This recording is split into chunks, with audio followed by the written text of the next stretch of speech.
Hello, Scorpio, Sun, Moon, Rising, and Venus Signs. Kamusta kayo? Sana po'y nasa mabuti kayong kalagayan.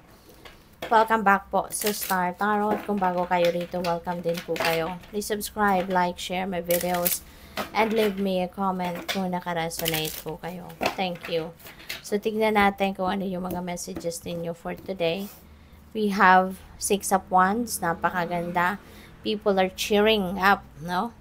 Sa inyo, people are celebrating you, yung gano'n. So, maraming makaka-appreciate sa gagawin mo sa ngayon or sa ginawa mo. Kaya mo mapagtatagumpayan din ito, no? Kasi maybe there are so many people that were supporting you then. So, congratulations, no? Dito sa tagumpay na makakamit ninyo, whatever this is. This could be related to work, no? To your career, to your business, family affairs, whatever this is, you know. People around you are going to be very proud of you, no? Maraming sumusuporta. You will be on the spotlight. Marami din na makakakilala na sa inyo sa ngayon. There are so many people that are going to celebrate your success as well. Kaya congrats sa inyo. Alright? So, what else? We have Page of Wands. Wow. So, this is exciting, no? Kasi merong swerte, no? This is good luck as well, no? Merong swerte din ditong dadating sa'yo. Kasi kung ano ba na mapagtatagumpayan mo, maaaring meron pang mga opportunities na dadating sa'yo. Meron pang mga magagandang balitang paparating dito na maaaring related naman, no? Sa mga posibilidad pa na pwede ninyong pasukin, na pwede ninyong i-embrace sa ngayon. Kasi habang nandito pa kayo sa tugatog ng inyong tagumpay, you are just coming out of a success. Kaya maaaring maraming nagkaka-interest sa inyo sa ngayon na po pwedeng i-hire ka nila, kunin ang serbisyo mo, or maaaring merong magpa-pirate sa'yo, or maaaring meron pang mag-o-offer sa'yo ng mas madami pa, mas mga big time pa na pwede ninyong gawin, no? Dito na pwedeng will attract you as well, no? Maaaring ganun din ang ganap dyan. Kasi this is one's energy. So, maaaring this is an offer na dadating na will ang tawag dito, will encourage you, diba?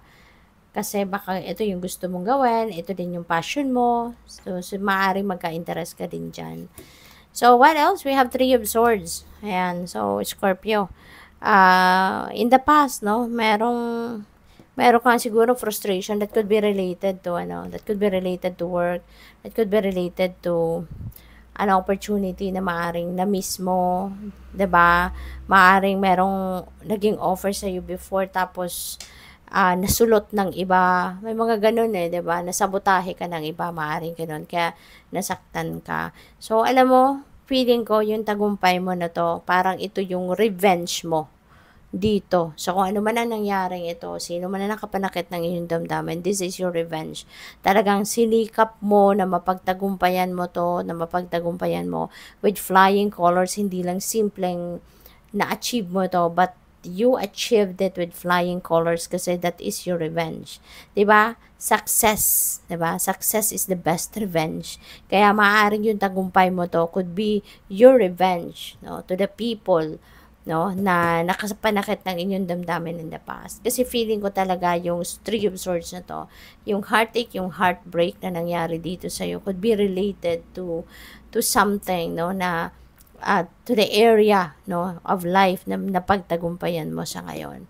So, pwedeng trabaho ito. Pwedeng posisyon sa trabaho, nasulot sa'yo, or yung mga ganon, kontrata, 'di ba? Nasulot sa'yo, kinuha ng iba, sinabotahe ka, yung ganon. Pero, now, look at that, 'di ba? Talagang na-motivate ka, na-inspire ka nito, na bumangon ka at pagtagumpayan mo, even if merong nang agaw sa'yo.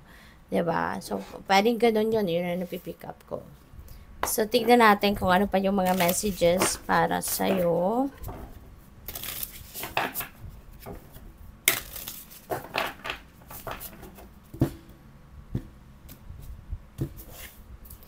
So, we have collaboration of souls. Meron kayong papasukin ditong collaboration.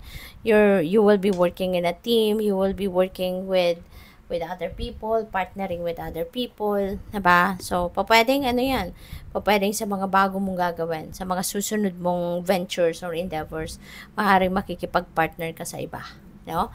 Pwedeng business partnership ito, pwedeng collaboration in a project, pwedeng social media project, yung ganon. So, what else? We have stop, drop, and ground. Ayan. Sa sobrang naging busy ka lately, kasi, tas nasaktan ka pa lately, so parang bombarded ka, 'di ba?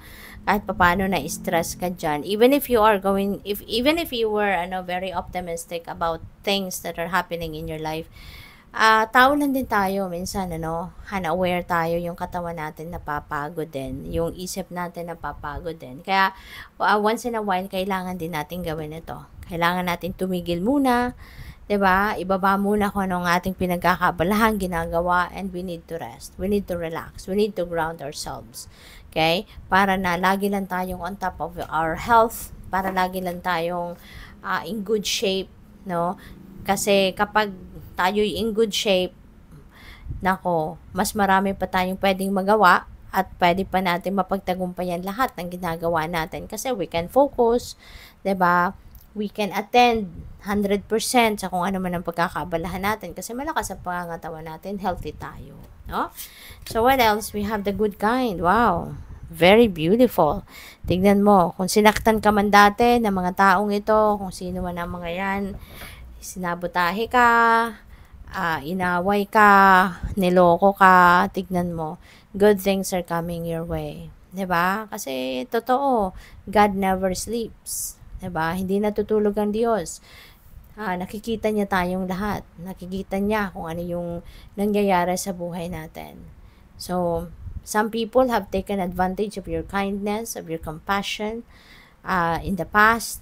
And look at this, you are going to be blessed with good things. There are so many blessings na pwedeng dumating sa iyo, Scorpio. Okay? Kaya good luck sa iyo. Thank you for watching. Love and light. Namaste.